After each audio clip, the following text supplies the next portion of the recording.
When my mother discovered I was her real daughter, she flew into a rage on the spot. She managed to convince the fake daughter's adoptive mother to give up custody, then proceeded to give me a hard time everywhere. Later, the fake daughter pushed her down the stairs, leaving her in a vegetative state, and she nearly died in a fire.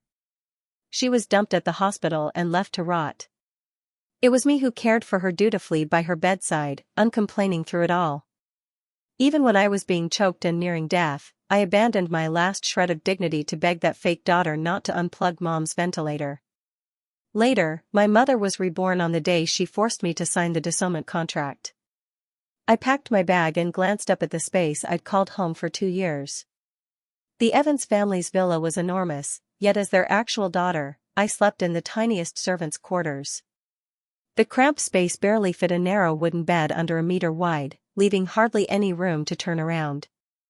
My closet was my suitcase, laid flat. It became the desk I used for 2 years. And it was my own mother who put me here. When she discovered that the babies had been switched and I was the true daughter of the Evans family, my mother broke down in tears on the spot. She cried angrily, "How could such an ugly daughter be born to me?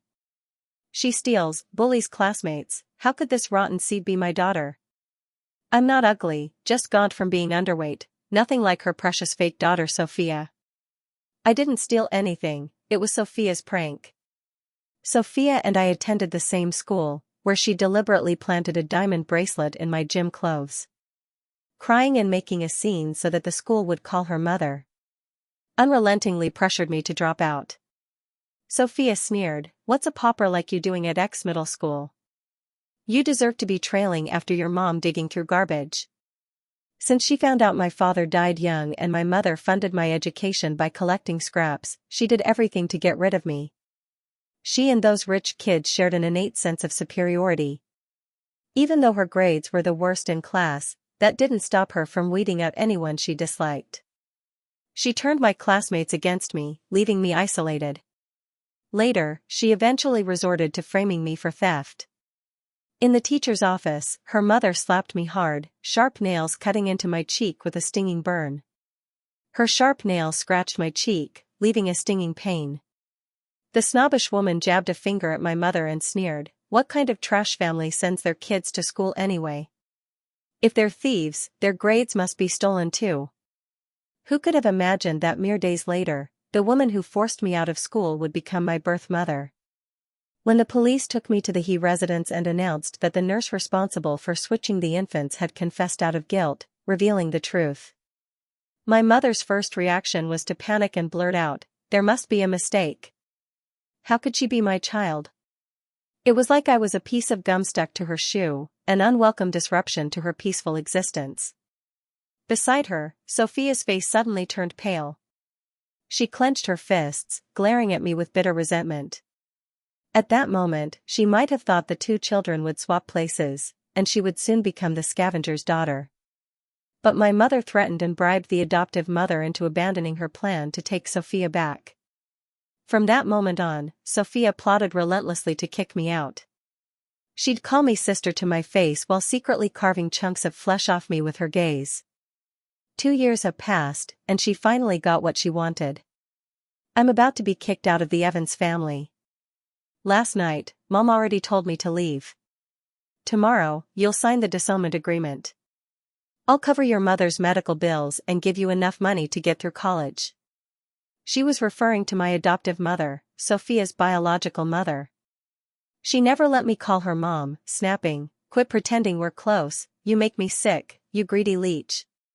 She disliked me from the very first glance, yet showered Sophia, the daughter she'd raised herself, with endless affection. To keep Sophia from feeling sad or left out, she went through the motions of recognizing me but never truly accepted me. When Dad wasn't home, I wasn't even allowed at the dinner table, leftovers were all I got. But it wasn't like I wanted this reunion either. My adoptive mom had begged me through tears, "At least they'll keep you fed and clothed." As a result, even in my own home, I came to know the harsh reality of living as a dependent. Sophia was suddenly at the door, watching me with keen interest. "How's it feel to fall from heaven back to hell, huh?" Vivian Evans, oh wait, Vivian Miller. I wasn't sad. If anything, I felt a sense of relief, finally free from all this. Now awake, my mother rushed downstairs. What was bound to come had come. I steadied my breath and gripped the pen tightly. Suddenly, Mom rushed forward and grabbed me in a tight hug, cold droplets falling on my face. It scared the hell out of me. Crying. What kind of act is this? Her trembling voice came from above. My girl, Mom won't let anyone hurt you ever again. I was pinned in her arms, unable to move. When I looked up, I locked eyes with Sophia's startled expression. She opened her mouth, her eyes flashed with irritation, but her words came out in a pitiful whine. Mom, you can't bear to let Vivian go either, right? How about keeping her here? With that, she nuzzled into Mother's arms like always, her gaze challenging me. When I first came back to the Evans family, I was hurt by Mom's unexplained resentment and tried my best to make a good impression. But now, I didn't care anymore. It's hard to admit your own mother doesn't love you, but those days are over. She would hold Sophia close and share amusing stories affectionately, but if I was even a meter away, she'd immediately shoo me off with a disgusted wave. The two of them lived in the lap of luxury, whereas I had to work part-time after school just to scrape together enough for my living expenses. The pocket money Dad gave me was immediately snatched by Mom and shoved to Sophia. You get food and shelter here. How dare you still beg for money? During that heavy storm, Mom came in person to pick up Sophia, holding an umbrella and her backpack, desperately shielding her from every raindrop. No one cared how I got back. My flimsy umbrella was shredded in the storm. When I finally stumbled home through the pitch-black night, my teeth kept chattering uncontrollably. But my mother glared coldly at me. Who do you think you're fooling with that pathetic act? Because I came back too late, she had the servants throw away even the leftovers. That night I spiked a fever, and finally the driver took pity and drove me to the hospital. The next day, Mom clamped her hand over her mouth and nose and snapped, "Wear that mask right, and don't you dare get Sophia sick." I can't recall exactly when I stopped trying to make her love me, there were just too many times. I broke free from Mom's arms, grabbed my luggage, and left behind everything Dad had ever given me. But then my mother suddenly rushed over and snatched my suitcase. You can't go anywhere. This is your home, where do you think you're going? Sophia and I froze in shock. 2 weeks ago, my adoptive mother was hit by a speeding car and hospitalized with severe injuries. While I was scrambling to cover her medical bills, Sophia kept buttering up our mother with declarations like, "She gave birth to me, but you're my only real mom. Even if people call me unfilial, I can't let you pay for her treatment. Even though she's my birth mother, you're the only mom I'll ever have. If people call me ungrateful, so be it, I'd be too ashamed to ask you to cover her bills." My mother, content and satisfied, hugged and kissed her again and again, then covered part of the medical expenses in advance. Now that the medical expenses were nearly depleted, she seized the opportunity to make me sign a dissownment agreement in exchange for my adoptive mother's treatment costs. But when I woke up, she seemed to have backtracked again. She wasn't quite herself, clutching me so tightly, her eyes blazing as if they could devour me alive. She looked me up and down, her eyes welling up with tears. Although I couldn't figure out why she was acting this way, I didn't want to keep playing along. My adoptive mother's life depended on that medical money. I'd already cried my fill last night, muffled under the covers. I said hoarsely, "Auntie. I can sign the papers now." "Sign what?" "Vivian, how can you call me Auntie? You're my own flesh and blood, call me Mom." Sophia's face shifted, and she went silent. I didn't make a sound, afraid of Mother's sudden sarcasm and mockery. During the year I was preparing for exams, I hesitantly asked Mom if I could ride in the family car to school. The villa area was too far from school, and I often missed morning classes even after cycling to catch the bus. My mother snorted, done playing the self-reliant act. "Too far? Then move to the dorms and stay out of my sight." Later, some kind-hearted servants noticed me burning the midnight oil over my studies. They sliced some fruit and brought it to me, but my mother intercepted them at the door. "You're just a gold-digging brat. What's the point of pampering her? She's not even officially part of the Evans family yet, putting on airs like that, huh? She showed clear favoritism toward Sophia, firmly believing I was only clinging to the Evans family for their money.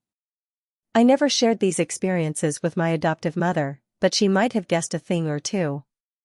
So once she came to take Sophia back, but mother immediately refused. Sophia isn't cut out for hardship, it's not like we can't afford to keep her. If you truly want what's best for her, drop this matter and never mention it again. My father quietly gave my adoptive mother some money, but she refused to take it. I'm not selling my child. I can't give her the life she has now, just pretend I never had her. My adoptive mother couldn't bear to part with me but didn't want me to endure others' disdain either. She sighed and consoled me, "You're her own flesh and blood. She might just need time to come around." 2 years had passed, but I never received the long-awaited maternal love. Staying any longer only made me feel suffocated. Thinking of my adoptive mother, I couldn't help growing anxious. "Auntie, didn't we agree? The medical expenses." But mother cut me off right away. "Don't worry about the medical bills, sweetheart, I just covered everything and moved her to a private room." She even hired 2 caregivers for my adoptive mother. Then, unable to tell what in the room had displeased her, she frowned and called the servants in. "Take Vivian's belongings to the room adjacent to mine. I'll take proper care of my sweetheart from now on." I wondered if there was something wrong with her. I was completely dazed, watching the servants hurriedly pack up the spacious room. I was still in a daze when Mom pulled me into the car, unable to process what was happening. She pulled me close, pressing her head to mine. The sudden closeness left me uneasy. "I was wrong all along, Vivian. I promise I'll never let you get hurt again." "Help. Can someone explain how my mom changed overnight?" She even refused to let Sophia tag along. It was my first time shopping at the mall with Mom, and I felt completely out of place the entire time. My worn-out shoes sank into the plush carpet as the sales associate eyed me, her gaze dripping with disdain. Since we didn't enter together, she probably assumed the lady ahead wasn't with me. I was just looking at a pair of dazzling shoes when she immediately crossed her arms and snapped at me. "Don't touch unless you're buying. Break it and you'll spend your whole life paying it off." When Mom turned to see what was happening, she came straight over and pulled me into her arms. For some reason, there was a flicker of concern in her eyes when she looked at me, and I thought I must have imagined it. "Get your manager here now." The manager rushed over with profuse apologies but still couldn't withstand Mom's fury. "Looking down on people, huh? Just 'cause we're dressed plain, we ain't good enough for your store? Have her check how much I spend here annually. Let's see if she could earn that even after working her entire life." The manager apologized repeatedly and summoned the sales clerk to offer a bowing apology. "Still upset? Don't worry. Mama's here now. No one's gonna bully you." I nodded quickly, but in truth, I was so embarrassed and flustered that I didn't know what to do with myself. The manager trailed obsequiously behind Mother as she inspected the exquisite garments. "Wrap up the rest except for these." She pointed to the outfit in the display window. "The whole set, have my daughter try it on." When the driver and the store manager walked over with dozens of bags in hand, I finally dared to believe that all of these were actually meant for me. "Auntie, I can't use these. They're too expensive, and I don't have anywhere to wear them. After school, I had to work part-time jobs, how could I possibly wear clothes that easily cost thousands per piece?" Mom's eyes suddenly welled up with tears as she gazed at me with fragile tenderness, her voice quivering. "Wear them however you like. How could you have no use for these? This is all I've owed you. Last time, when I accidentally ruined Sophia's silk pajamas during laundry, Mom punished me with no dinner." Sophia said with feigned concern, "I don't blame Vivian at all. I did steal her life, so her hating me is only natural. So what if she ruined it? Don't stop her from eating." Then she put on a pitiful act. "It's just, of all things, it had to be the one you specially had custom made for me in Paris last time. Now, as she watched the servants hauling high-end luxury bags into my room trip after trip, her eyes reddened with envy. My mom was still reminding the housekeeper to choose only the finest furnishings for my room. "Don't let my daughter feel the slightest discomfort," she added. I stood awkwardly to the side, my mind in turmoil, unable to shake the sense that something wasn't quite right. The strangest part was that Mom suddenly seemed to love Sophia less overnight. She used to bring Sophia along wherever she went, but now she only took me. During the summer vacation when Sophia wanted to travel overseas, Mom acted like she hadn't heard. Instead, she turned to me and asked gently, "Vivian, would you like to take a trip to Europe?" I was concerned about my adoptive mother's health and kept turning down her offer as gently as I could. My mom looked so disappointed, which made Sophia even more unable to resist making sarcastic remarks behind my back. "Stop acting like the dutiful daughter. Just because Mom's pitying you now doesn't mean you actually belong to the Evans family." She snatched the limited edition gold handbag and sneered, "Look at your shabby self. You think you're worthy to carry this?" With the debutante ball approaching, except for the dress matching mine, Mom paid no attention to anything else Sophia wanted to buy recently. In the evening, she grabbed her bag and was about to head out. I knew she was off to meet Lucas Grant for a date. The Grant and Evans families had been close for years. She and Lucas were childhood sweethearts, well-matched in social status, and long considered the perfect pair by their parents. Mother suddenly stopped her with a frosty look. "Isn't this Vivian's bag?" Sophia said offhandedly she didn't want it and shoved it at me. "Isn't that right, Vivian?" I was accustomed to her wild claims and was about to answer, but Mother strode over and slapped her across the face. I froze in place. Sophia was utterly bewildered, tears spilling over as she stared dazedly at Mother. "Mom, why would you hit me?" My mother grabbed the bag. "If Vivian didn't want it, we could have thrown it away. Taking it and saying she forced it on you, that's where you're wrong." "Mom, I didn't." Mother snorted and called the driver in abruptly. "Pull up the car surveillance footage." Sophia's face went deathly pale. "Mom." The surveillance footage played on the villa's large screen, capturing the exact moment I was hurrying to submit my college applications. Sophia shoved me out of the car onto the pavement. "Filthy thing.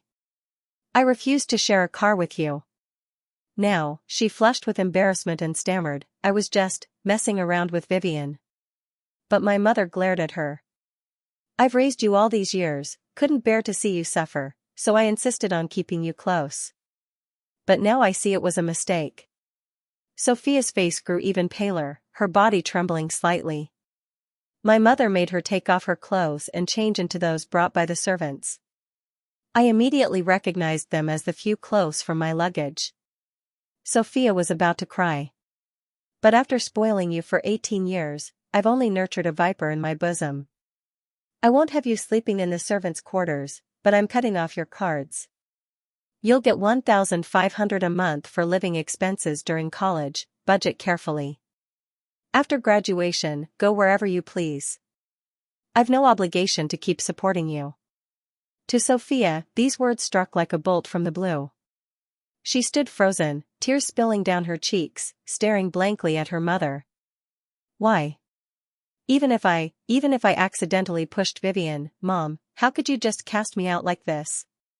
She ran to throw herself into Mom's arms like she always did, but was shoved away instantly. "I've spoiled you all these years, letting you forget your place. Vivian's my own flesh and blood. If I catch you mistreating her again, I won't go so easy on you."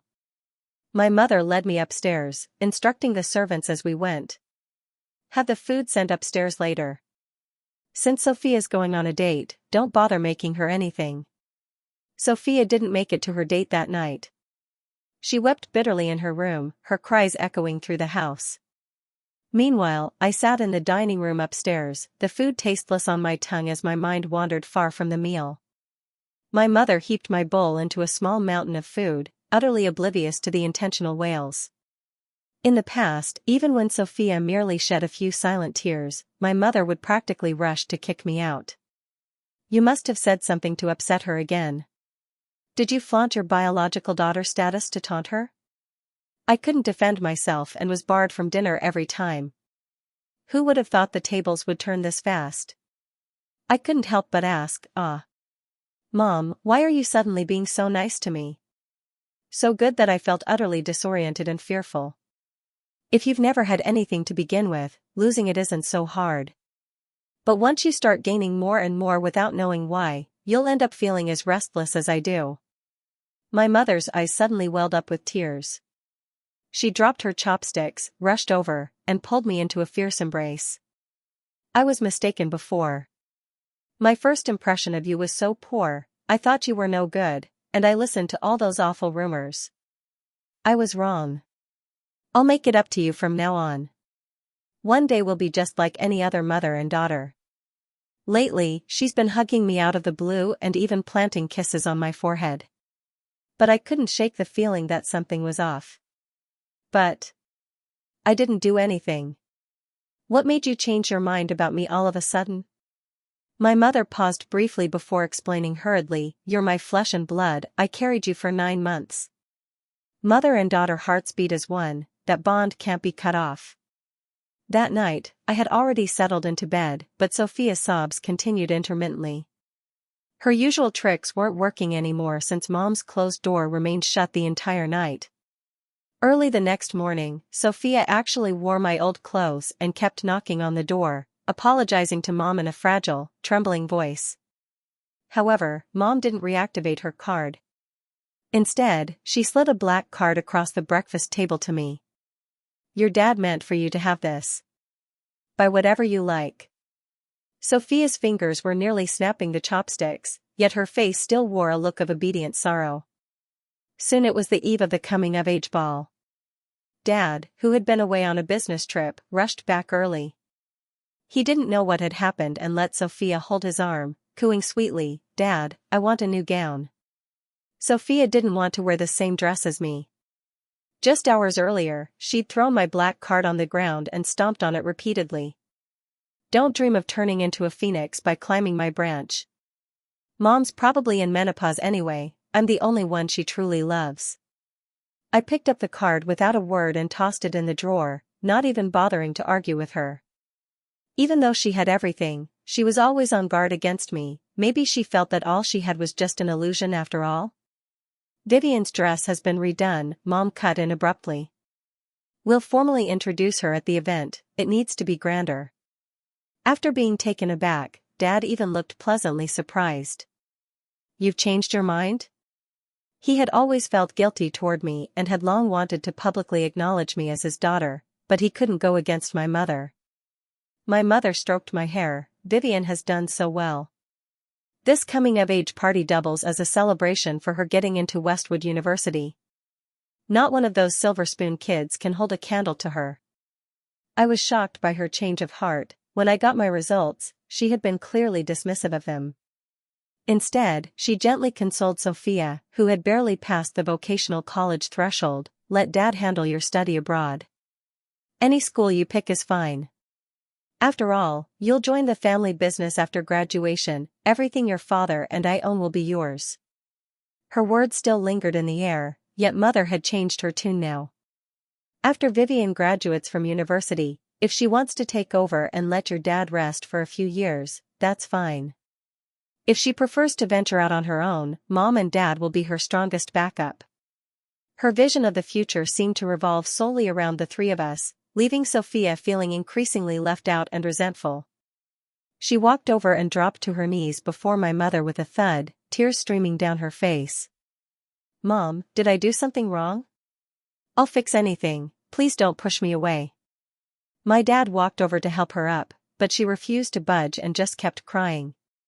My mother's expression remained stony. "I didn't say I don't want you," she said, "I just won't coddle you like before. Maybe I did spoil you too much, maybe that's why you—" Her voice trailed off. After a brief pause, she changed the subject. "I know you want to go abroad with Lucas, and your father will handle everything. But we can't keep supporting you forever, so start planning for your future. You should also make some time to see your birth mother. My adoptive mother has completed her treatment and moved into an old house, having accumulated a considerable amount of savings. My mother said, "She did such a good job raising you. I have to do right by her and can't let her go back to picking up trash to survive." At the coming-of-age ball, I was all dressed up as a little princess. I heard the diamond necklace around my neck was something my father had acquired at an auction, so I was extra cautious with it. The spotlight had been on Sophia until father called me to the stage.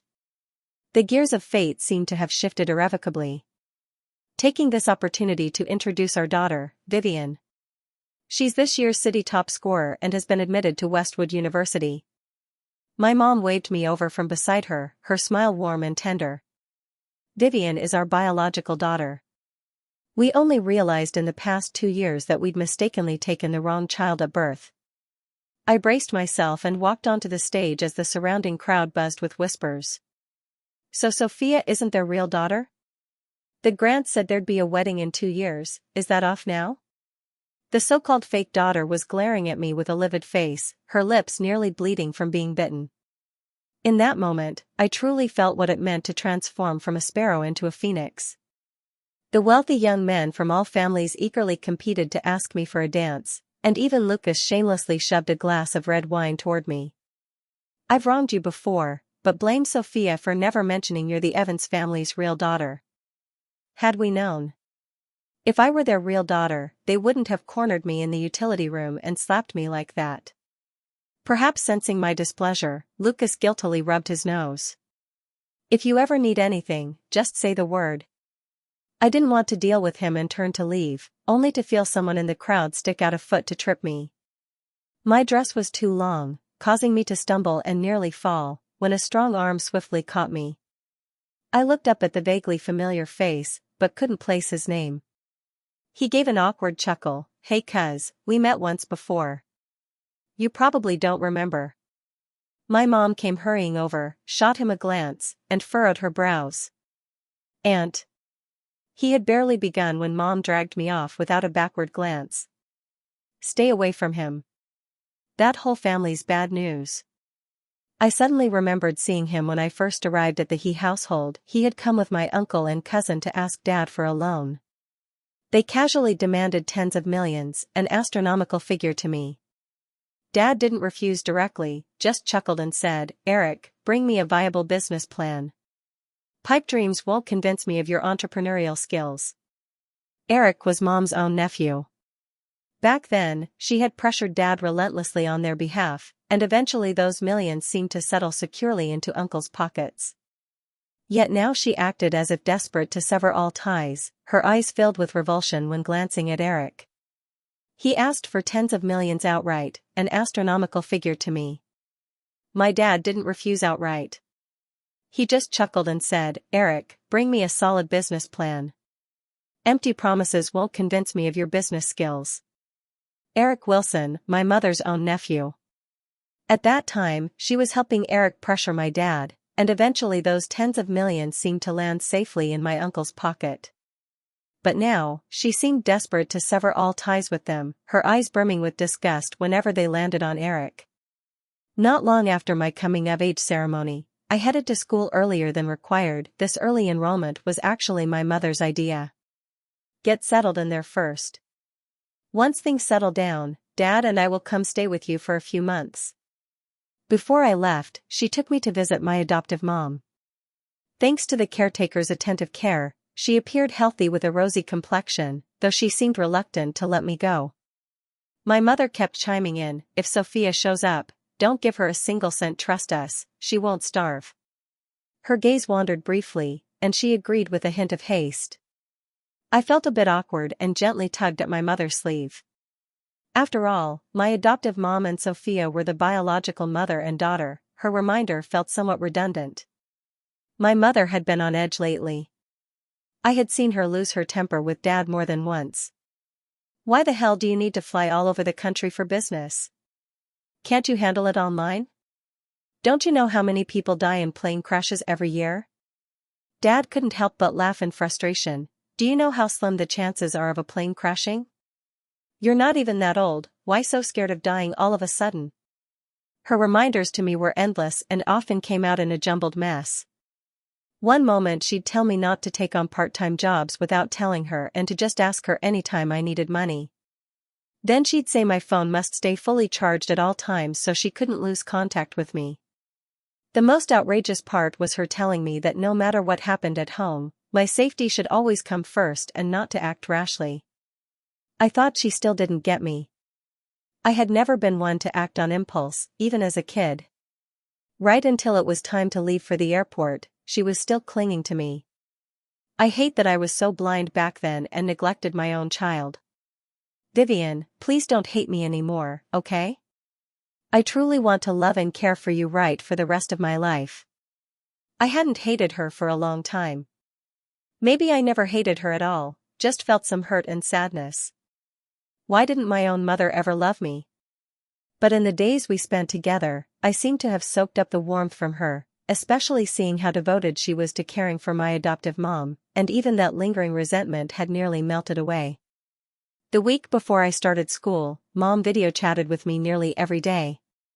She was worried I'd get bullied by classmates, but I'd never told her how Sophia treated me. Don't be scared. If anyone ever gives you trouble, just let me know. But more than half a month after school started, my calls kept going unanswered.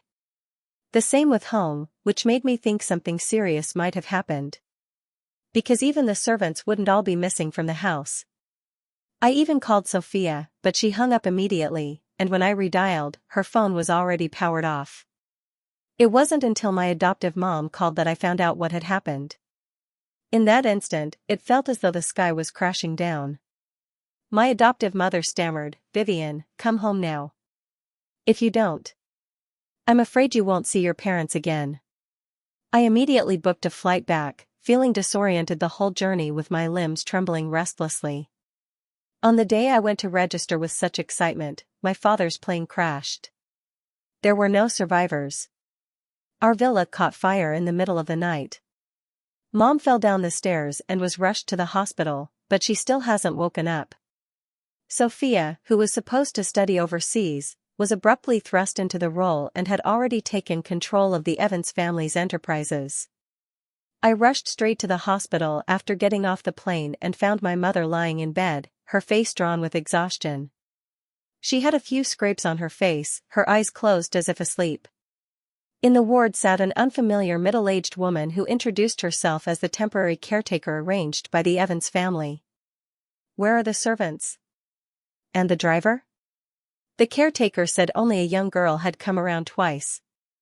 I went to see Sophia, but she refused to meet me, and the one she sent to kick me out turned out to be Eric. He grinned at me, "Little cousin, if I were you, I'd stay the hell out of this mess. Auntie must have given you enough goodies anyway." He told me not to waste my breath, saying Dad's will spelled it out clear as day ages ago, everything goes to Sophia. Good thing I didn't listen to that idiot dad of mine. If I'd sucked up to you instead, would I even have this VP spot now? He leaned in closer, grinning creepily, "Your mom probably never mentioned my dad's just my stepfather, we're not blood related at all. If you play nice, I'll make sure you get your share of the good life later."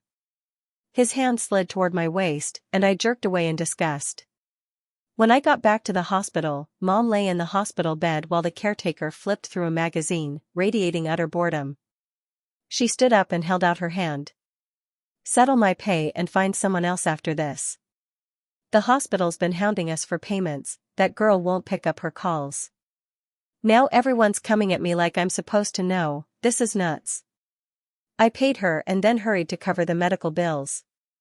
That night, I kept vigil by Mom's bedside and drifted into sleep without noticing. In a daze, I felt like a hand was touching my face and thought I was dreaming. When I lifted my head, I was so startled I nearly jolted upright. "Mom? Mom? Are you awake?" Mom looked at me with a smile, "Don't be scared, I'm just fine." I watched her pull out the 4-line, unable to shake doubts about her sanity.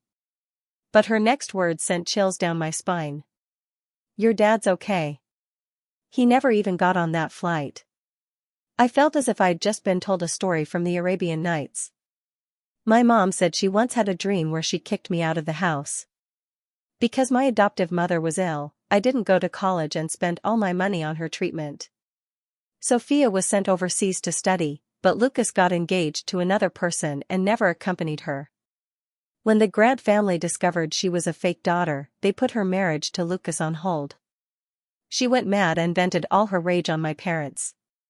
If you hadn't taken in Vivian, none of this would have come out. But during a business trip, Dad was caught in a plane crash. Sophia colluded with Eric to seize control of the Evans family's assets using a will Dad had drafted years ago. They even forged signatures to force Mom into surrendering her shares. During an argument between Mom and her, Sophia shoved Mom down the stairs in the scuffle. The fire was also started by her. She wanted to burn Mom to death to end it all once and for all, but the driver she'd fired, desperate to provide for his family, showed up begging to be rehired and ended up saving Mom by accident. However, due to severe injuries and inhaling heavy smoke, she ended up in a vegetative state. Sophia turned a blind eye to her and soon cut off her medical expenses entirely. Vivian, only you dropped everything to care for me, working multiple jobs and even selling blood to get me the best treatment. Mom's voice choked, tears spilling down her cheeks. Later, Sophia wanted me dead to claim the entire Evans family fortune. She tried to rip out my oxygen tube. You were the one kneeling and pleading with her, but she didn't care, she even wanted you dead too. With you gone, she'd be the rightful sole heir. She made Eric choke you. I felt a chill and cut her off. Mom, stop. This is too creepy. It's okay, it was just a bad dream. Mom sighed softly. Right, thank goodness it was all just a dream. We're still in time. At the Evans family shareholder meeting, Sophia's perfectly tailored pantsuit couldn't conceal the triumphant glee plastered across her face. Eric sat at her right hand, gripping her hand through the file folder. Once the vote passed, they would become the de facto rulers of the Evans family. However, as shareholders began filing into the room, every face looked grim. The door was nearly shut when a massive hand shot out and jammed it open. Dad led the way in, and I followed right behind, gripping Mom's hand tightly. Some gasped in shock, while others turned deathly pale. Sophia sprang to her feet in panic. Dad, you. Don't call me Dad. I don't have a daughter as ruthless as you. Dad walked over and tossed her aside like a little chicken, then took his seat at the head of the table. Beside her, Eric had already scrambled to his feet and was backing away. When he saw Mom and me, his face instantly turned pale. Mom led me by the hand to a seat. We're both alive and well, why bother holding this shareholders' meeting? The shareholders shook their heads and rose from their seats, filing out of the room in a steady stream. After the last shareholder had exited, I rose and shut the door firmly. Sophia still seemed dazed, muttering, "How could this be, that air disaster?" Dad snorted coldly, "You mean to ask why I'm still alive when my name was on the list? So this is how my own daughter wishes me dead?" I already knew Mom had tried everything to stop him from boarding the plane that day, and they'd had a massive fight over it at the airport. Sophia collapsed to the ground in a daze, then suddenly glared at her mother with fury. "Why did you lie to me? You're the one who told me Dad was dead." Mom glared at her coldly. "If I hadn't tricked you, how else would I find out you were in such a hurry to snatch up the family fortune? Sneaking around forging signatures to grab everything from the Evans family? When you shoved me down the stairs, weren't you so damn pleased with yourself, thinking you had it all figured out?" "I didn't. It wasn't on purpose. I didn't mean to push you." She kept denying it, but Mom wasn't about to let her go. "An accident? You're the one who couldn't wait to kick me twice when I blacked out. You're the one cursing while setting the house on fire. 18 years wasted raising you, even a stray dog would wag its tail for scraps, but you? You'd rather wipe us out completely." At this moment, it dawned on Sophia. "You were faking it? But how did you know?" Mom didn't mention her dream. She said that ever since she realized she'd raised an ungrateful wolf, she'd been quietly bracing herself for this moment. Sophia slumped to the ground and sat there for a long moment before suddenly bursting into tears and lunging forward to clutch her mother's pants leg. Mom, I had a moment of weakness. Why did you guys have to tell everyone I'm not your real daughter? He dumped me without even letting me explain. I'm still your daughter too. Why did you stop loving me all of a sudden? I'm your daughter too. Why did you suddenly stop loving me? I just wanted you to cherish me like before. I never wanted to steal the family money, it was all Eric. He kept pushing me, said I wasn't your real daughter. If I didn't do this, you'd kick me out someday. Eric, who had been trembling nearby, suddenly leapt up and slapped Sophia hard. You filthy bitch. You came on to me first. Said your aunt and uncle found their real daughter and you had to take them down, or you'd end up with nothing. The vile insults sent Sophia lunging at him in a frenzied grapple. But soon, the police who had been waiting outside stormed in. Mom linked arms with me, her smile tinged with relief. We still haven't taken a family photo. Let's go, I booked a photographer. My adoptive mother didn't plead for Sophia. She just clutched Mom's hand guiltily. I can't face you. Mom hugged her, I'm ashamed to face you too. I failed to raise her right, spoiled her rotten. I truly don't know how to make it up to you. My adoptive mother said, each has their own path, it's no one else to blame. As I walked her out, she uneasily gripped my hand and asked in a trembling voice, are they going to give her the death penalty? I didn't know how to respond, so I just reassured her that I'd find a good lawyer for Sophia. My adoptive mother waved her hand, don't handle this. Don't trouble yourself over it. She left. Upon learning Mom was treating me well now, she too seemed to feel a weight lifted from her shoulders. Everything seemed to settle back into peace, and Mom did stay with me near the school for a few months. I don't know if it was a slip of the tongue or something else, but she mentioned that when I first brought her here, we could only stay in the cheapest basement available. I was so scared things would go back to how they were, so I went ahead and got this place for you early on. Sophia could be locked away for a very long time, though Eric desperately tried to distance himself, the evidence left no room for denial. Many years later, Mom had grown too frail to move about much. She stroked my palm and whispered, Vivian, that wasn't just a dream. Mom got a second chance. Thankfully, this time I didn't shut you out. If only I'd realized sooner, from the moment you were born, I would have tried harder to love you, cherish you, and spare you from so much pain.